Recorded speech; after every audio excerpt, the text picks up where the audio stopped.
মতি নদী অল্পই জল কিন্তু পরিষ্কার একদম সুন্দর নদী।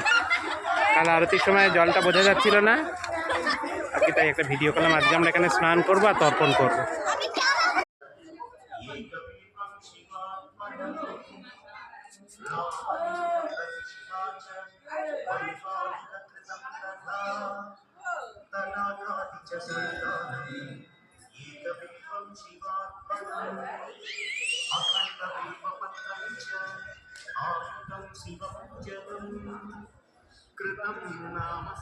জয় শ্রীমান নারায়ণ। গোমতীতে নৌকো ভ্রমণ, এইটা দশাশ্বমেধ ঘাট। এইখানে রামচন্দ্র দশাশ্বমেধ যজ্ঞ করেছিলেন। ছোট্ট পরিষ্কার নদী, পেছনে আরতির ঘাট।